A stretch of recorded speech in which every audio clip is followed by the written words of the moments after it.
शाह का बड़ा बयान सामने आया है और बीजेपी कार्यकर्ताओं को बंगाल में मारा गया, ये उनकी ओर से कहा गया है। बंगाल में हिंदुओं के खिलाफ हिंसा बढ़ी है। ममता ने बंगाल को घुसपैठियों का केंद्र बना दिया है। तो गृह मंत्री अमित शाह ने कई बड़ी बातें बोली है और साथ ही साथ तीखा हमला बंगाल सरकार यानी कि ममता बनर्जी पर किया है और ये कहा है कि जिस तरह बंगाल में हिंदुओं के खिलाफ हिंसा बढ़ी है, ऐसे में ममता ने बंगाल को घुसपैठियों का केंद्र बना दिया है। 2026 में बनेगी बीजेपी की सरकार, ये अमित शाह ने दावा भी किया। ममता दीदी 2026 में बीजेपी आ रही है, ये खुली चुनौती उन्होंने भरे मन से दी है। तो बिना हिंसा चुनाव लड़े तो दीदी की जमानत जब्त है। बंगाल से हिंदुओं का पलायन रोकना है, यह अमित शाह की ओर से कहा गया है। तो गृह मंत्री अमित शाह ने सीधे तौर पर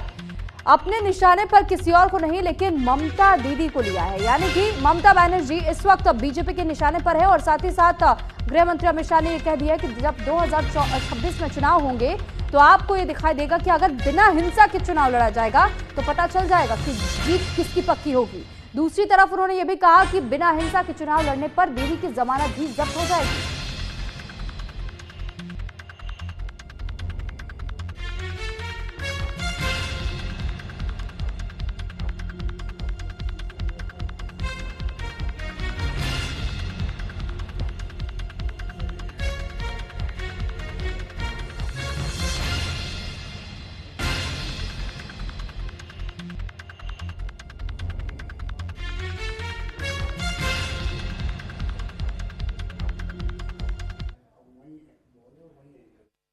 नहीं है। मोदी जी ने सीए का कानून इसलिए लाया है कि हमारे शरणार्थी भाइयों को मताधिकार मिले, अधिकार मिले। और ऑपरेशन सिंदूर में हमारी बहन के पति को मौत के घाट उतार दिया, उसको 2 दिन में हमने नागरिकता देने का काम भी समाप्त। तो अपने पश्चिम बंगाल दौरे के दौरान गृह मंत्री अमित शाह ने सीएफएसएल के नए भवन का भी उद्घाटन किया और अपराधों की जांच में सीएफएसएल का अहम योगदान होगा, यह अमित शाह की ओर से कहा गया है। अपराधों की पड़ताल के लिए देश में सीएफएसएल का जाल बिछाया जाए, फॉरेंसिक साइंस के इस्तेमाल को बढ़ावा देंगे। सीएफएसएल जटिल केस सुलझाने में मदद उससे मिल पाएगी और ये तमाम ऐसी बातों का जिक्र गृह मंत्री अमित शाह ने किया जिस दौरान वो पश्चिम बंगाल के दौरे पर रहे। तो वहां सबसे पहले उन्होंने सीएफएसएल के इस भवन का उद्घाटन किया है। साथ ही बताया कि कैसे अपराधियों से 2 कदम आगे होना सबके लिए अनिवार्य इस वजह से भी हो जाता है क्योंकि जहां अपराध बढ़ता जाता है वहां कानून व्यवस्था को कड़ा करना जरूरी हो जाता है। अंग्रेजों के कानून को मोदी सरकार ने खत्म किया। फॉरेंसिक से बड़े बड़े आर्थिक घोटाले सामने आए हैं। 60 दिन के अंदर 60% केसों का चालान बड़ी बात होती है। नए भारत के नए कानून लेकर के आगे बढ़ रहे हैं। तो गृह मंत्री अमित शाह पश्चिम बंगाल के 2 दिनों के दौरे पर हैं, जहां उन्होंने सीएफएसएल के नए भवन का शुभारंभ किया और जनसभा को भी इस दौरान उन्होंने संबोधित किया था। मेरे लिए बड़ा हर्ष का विषय है कि एक विजन के साथ कई सालों से भारत सरकार सुरक्षित, पारदर्शी और evidence based criminal justice system के निर्माण में लगी है। इसमें आज एक और कड़ी जुड़ने जा रही है। दिखने में तो महज 88 करोड़ की लागत से एफएसएल का निर्माण हुआ है, परंतु इस एफएसएल के सीएफएसएल के माध्यम से पश्चिम बंगाल, झारखंड, बिहार, ओडिशा, असम, सिक्किम और उत्तर पूर्व के सभी राज्यों को evidence based criminal justice system develop करने में एक होलिस्टिक अप्रोच की भूमिका का निर्वहन करने में मदद करेगा। ये सभी राज्यों से, पूरे नॉर्थ ईस्ट से कॉम्प्लिकेटेड केस तो यहां आएंगे ही आएंगे, हर विधा के आएंगे, परंतु इसके साथ साथ हमारे 3 नए आपराधिक न्याय प्रणाली से जुड़े कानून और उसके क्रियान्वयन में एविडेंस का महत्व, फॉरेंसिक साइंस का महत्व और उसका दोषियों को सजा कराने में महत्व, ये तीनों प्रक्रिया को समझाने में, अपनाने में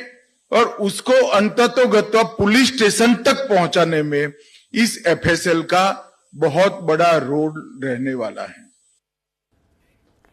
और इस पर ज्यादा जानकारी के साथ संवाददाता कनिका कटियार इस वक्त हमारे साथ जुड़ चुकी है। कनिका, आपसे सबसे पहले तो यही समझना चाहेंगे कि एक और जहां गृह मंत्री पश्चिम बंगाल के दौरे पर पहुंचे, सीएफएसएल भवन का उद्घाटन किया, लेकिन अपने संबोधन के दौरान उन्होंने सीधी सीधी चुनौती ममता बनर्जी को दे दी और ये कहा है कि हिंसा छोड़िए और आप सही तरीके से चुनाव लड़िए, उसके बाद पता चल जाएगा कि इस बार सरकार किसकी बनेगी।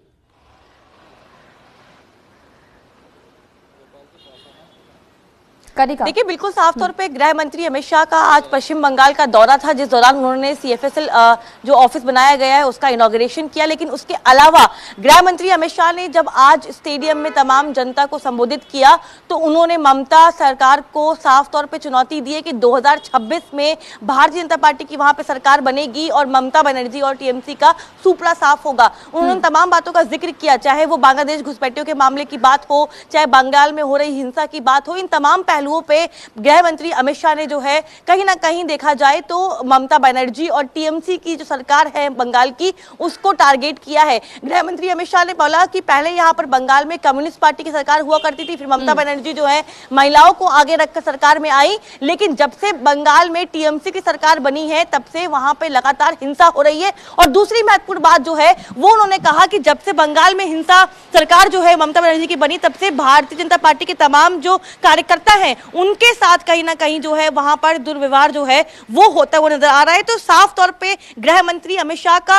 ये जो कार्यक्रम था इसमें एक लाइन जो देखी जाए वो स्पष्ट है कि 2026 में होने वाले बंगाल चुनाव को लेकर गृह मंत्री अमित शाह ने ममता बनर्जी को साफ चैलेंज दिया है कि 2026 आसान नहीं होगा ममता बनर्जी के लिए, और ये भी कहा है कि बीजेपी की सरकार जो है वो जो है बंगाल में बनेगी और बंगाल में वाकई हमने देखा है कि पहले के मुकाबले मंत्री अमित शाह की जी कनिका, पहले के मुकाबले हमने देखा है कि बंगाल में किस तरीके से सीटों का परिवर्तन जरूर हुआ है और पहले के मुकाबले बीजेपी की जो सीटें हैं बंगाल में उनका वर्चस्व भी बढ़ा है, ये सीटें बढ़ी भी है। लेकिन जहां एक और उन्होंने हिंसा का जिक्र करते हुए कहा है कि वाकई कई ऐसे बीजेपी के प्रतिनिधित्व करने वाले जो लोग थे, जो कार्यकर्ता थे, जो नेता थे, उन पर अत्याचार हुए, उन पर कभी उनकी गाड़ियों पर पथराव हो जाता है, कभी फायरिंग हो जाता है। तो सिर्फ और सिर्फ हिंसा के मार्ग से ही ममता बनर्जी अपनी कुर्सी बचा रही है और अगर वो ऐसा करना छोड़ दे तो उनकी जमानत भी जब्त हो जाएगी, सरकार भी बदल जाएगी। यानी ये सीधे सीधे क्या चुनौती देने की कोशिश है? हम ये समझे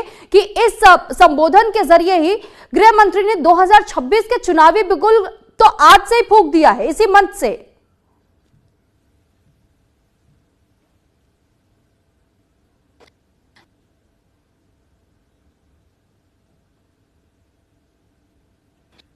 कि 26 के रण के लिए गृह मंत्री अमित शाह ने ममता बनर्जी को ललकार दिया है और ये भी संदेश साफ दे दिया है कि बीजेपी की सरकार बंगाल में बनेगी। आपको याद होगा कि जब लोकसभा का चुनाव हुआ था तो बंगाल में बीजेपी का जो ग्राफ है वो कहीं ना कहीं बड़ा था, जो जितना वोट परसेंट बीजेपी का आज से 5 साल पहले था लोकसभा चुनाव में देखा कि कहीं ना कहीं वोट प्रतिशत में इजाफा हुआ। हालांकि सरकार नहीं बन पाई, वो एक अलग पहलू है, लेकिन कहीं ना कहीं बीजेपी का अब जो फोकस है वो उन राज्यों में है जहां पर विपक्ष की सरकार है। और साफ तौर पर देखा जाए तो एक और बिहार का मिशन है, एक और बंगाल का मिशन है और एक और साउथ का मिशन। कहीं ना कहीं बीजेपी जो है वो तीनों मिशन पे आगे जो है बढ़ती हुई नजर आ रही है और इसीलिए गृह मंत्री अमित शाह ने आज तमाम उन बातों का जिक्र किया, चाहे मुर्शिदाबाद के दंगों की बात हो, कलकत्ता के दंगों की बात हो, या इसके अलावा जो बांग्लादेश घुसपैठियों का मामला है उसकी बात हो, या फिर जो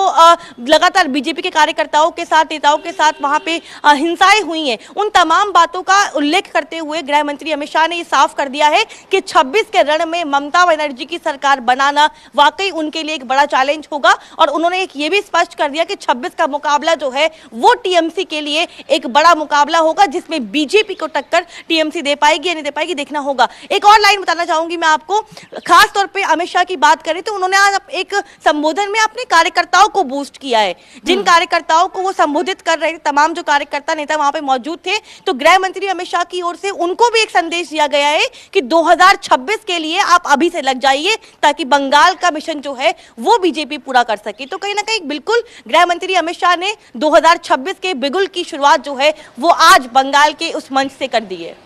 चलिए ठीक है कनिका, बहुत धन्यवाद आपका तमाम जानकारी हम तक पहुंचाने के लिए।